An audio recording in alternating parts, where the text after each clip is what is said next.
खरबूजे को देखकर खरबूजा रंग बदलता है।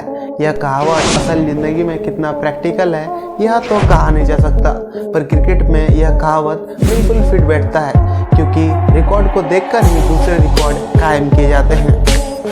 जी हाँ, 1971 से लेकर साल 2010 तक जिस वनडे क्रिकेट इतिहास में दोहरे शतक को लगभग नामुमकिन माना जाता था, फरवरी 2010 में सचिन तेंदुलकर के 200 रनों की पारी ने मानो दोहरे शतक के लिए नक्शा तैयार कर दिया हो, क्योंकि यह विश्वास नहीं किया जा सकता है कि जिस वनडे क्रिकेट में दोहरे शतक के लिए क्रिकेट प्रशंसकों को 4 दशक का लंबा इंतजार करना पड़ा, उसके बाद मास्टर ब्लास्टर के 200 रनों की पारी के बाद एक दशक में 10 दोहरे शतक लग चुके हैं। ऑस्ट्रेलिया और साउथ अफ्रीका के बीच 5 वनडे मैचों का निर्णायक मुकाबला खेला जाना था। यह मुकाबला दोनों के लहजे से बहुत ही महत्वपूर्ण था। इस मैच में टॉस होता है। टॉस साउथ अफ्रीका हार जाती है। ऑस्ट्रेलिया टॉस जीतकर पहले बल्लेबाजी करने का फैसला करती है। हर मैच की तरह इस मैच की भी शुरुआत होती है और आपको बताते चले कि यह कहानी है 12 मार्च साल 2006 की, और उस समय वनडे क्रिकेट में किसी भी टीम द्वारा 400 रन बनाना महज एक ख्वाब ही था, और उस समय पूरी दुनिया का यही मानना था कि यह कारनामा केवल और केवल ऑस्ट्रेलिया ही कर सकती है। पर यह स्कोर ऑस्ट्रेलिया के दामन पर एक काला दाग छोड़कर जाएगी, यह बात ऑस्ट्रेलिया को भी पता नहीं था। ऑस्ट्रेलिया के लिए एडम गिलक्रिस्ट और साइमन कैसिट दोनों की सलामी जोड़ी मैदान पर होती है। गिलक्रिस्ट इस पारी के पहले ओवर की 5वीं गेंद में पहला चौका लगा देते हैं और इस पारी का दूसरा चौका चौथे ओवर की 5वीं गेंद पर आता है। इसके बाद गिलक्रिस्ट अपने अंदाज में बल्लेबाजी करने लग जाते हैं और उनके साथ कैटिस भी चौके पर चौके लगाने लगते हैं। यह दोनों बल्लेबाज अपनी फितरत से बल्लेबाजी करने लग जाते हैं। अभी भी चौकों का सिलसिला जारी ही रहा और उसके बाद 15वें ओवर के पहली गेंद में गिलक्रिस्ट ने इस पारी का पहला छक्का जड़ दिया, पर उसके बाद 16वें ओवर के पहली गेंद पर 55 रन बना पवेलियन लौट गए। साउथ अफ्रीकन खिलाड़ी मैदान पर गिलक्रिस्ट के विकेट का जश्न मना रहे थे, क्योंकि गिलक्रिस्ट नाम का तूफान वापस पवेलियन जा रहा था। पर साउथ अफ्रीकन खिलाड़ियों को शायद यह मालूम नहीं था कि उसी पवेलियन से रिकी पॉन्टिंग नाम का एक सुनामी वापस आ रहा है। ऑस्ट्रेलिया का स्कोर 15 ओवर 1 गेंद में 97 रनों पर 1 विकेट था। पॉन्टिंग और कैटिस मिलकर स्कोरबोर्ड को आगे बढ़ाते हैं। उसी बीच 19वें ओवर में कैटिस अपना अर्धशतक पूरा कर लेते हैं। कैटिस अपना 50वां पूरा करने के बाद ऐसा बल्लेबाजी कर रहे थे मानो उनके ऊपर रनों का भूत सवार हो गया हो। पॉन्टिंग और कैटिस मिलकर साउथ अफ्रीकन गेंदबाजों के ऊपर ऐसे बरस रहे थे मानो बिन मौसम बरसात कर दी हो। 27वें ओवर की चौथी गेंद में पॉन्टिंग लॉन्ग ऑफ की दिशा में जोरदार छक्का बनाकर अपना 50वां पूरा कर लेते हैं, और उसके बाद दोनों ही बल्लेबाज चौकों से कम और छक्कों से ज्यादा डील कर रहे थे। ऑस्ट्रेलिया के लिए कैटिस 77 रन तो पॉन्टिंग 67 रन बना मैदान में अभी भी डटे हुए थे, जिसके कारण मात्र 29 ओवरों में ही ऑस्ट्रेलिया ने 200 रनों का आंकड़ा पार कर लिया था। पर ऑस्ट्रेलिया के लिए यहाँ से एक प्लस पॉइंट यह भी था कि वो सिर्फ एक ही विकेट गंवाया था। और उसके बाद 30वें ओवर की दूसरी गेंद में कैटिस बड़ा शॉट मारने के चक्कर में कैच आउट हो जाते हैं और 90 गेंदों में 79 रनों की शानदार भारी खेल पवेलियन लौट जाते हैं। कैटिस के आउट होते ही माइकल हसी पॉन्टिंग का साथ निभाने मैदान पर आते हैं। विकेट गिरने के बाद भी रिकी पॉन्टिंग को कोई फर्क पड़ने वाला नहीं था, क्योंकि वो अपने अंदाज से चौके छक्के लगाए जा रहे थे। पॉन्टिंग को रोकना आज साउथ अफ्रीकन गेंदबाजों के लिए सामत सी आ गई थी। पॉन्टिंग जिस दिशा में बल्ला घुमा रहे थे उस दिशा में चौके और छक्के ही मिल रहे थे, और ऐसे में साउथ अफ्रीकन गेंदबाज हैरानी पर पड़ गए थे कि ऐसी कौन सी गेंदें डालें कि रिकी पॉन्टिंग के मार से बच पाए।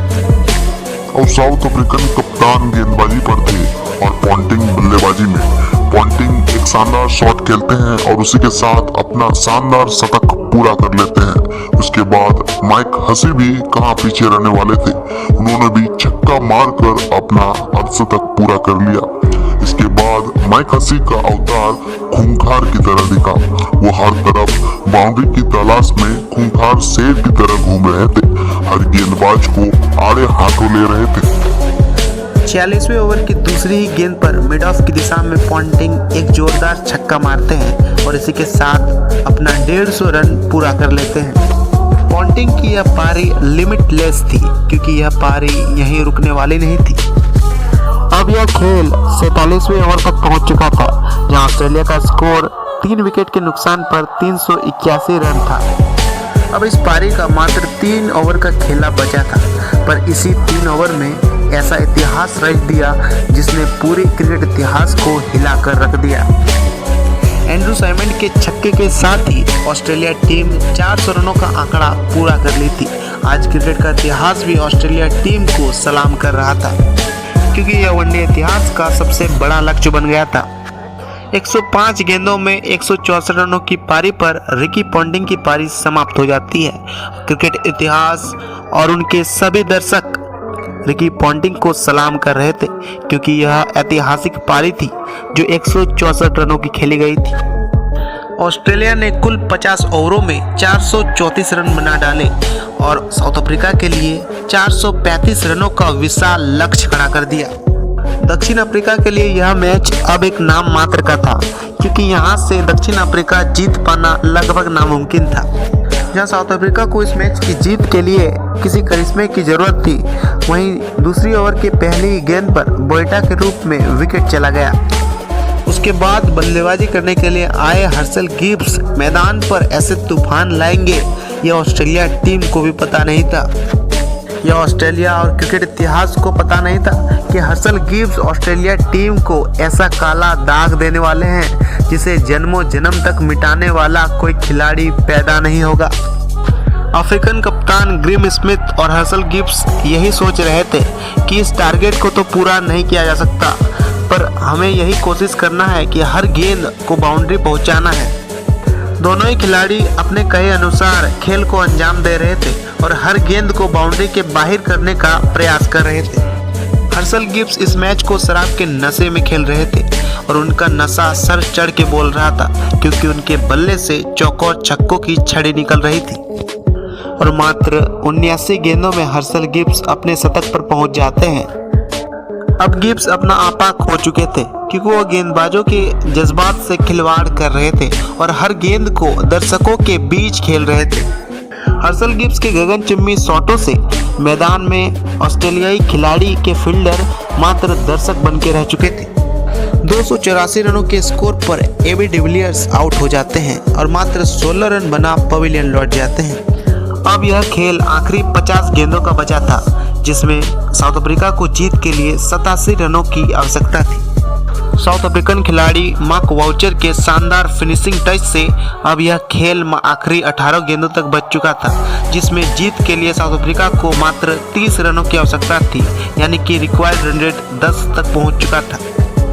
वाउचर ने उनकी ऐसी पिटाई की कि ऑस्ट्रेलियाई गेंदबाजों का मजाक बनकर रह गया और आखिरी 6 गेंदों में 7 रनों की जरूरत थी।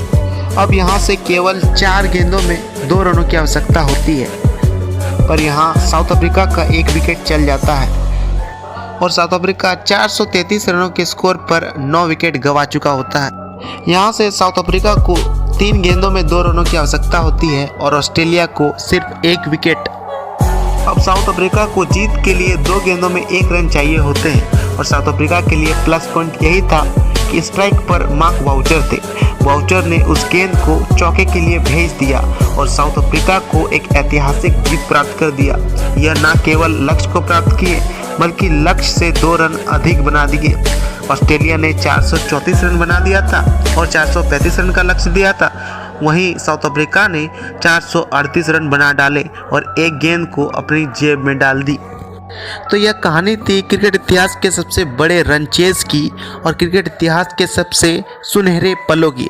तो वीडियो पसंद आए तो वीडियो को लाइक जरूर करो, चैनल पर नए हो तो चैनल को सब्सक्राइब कर रहे हैं। मिलते हैं अगले वीडियो में, तब तक के लिए।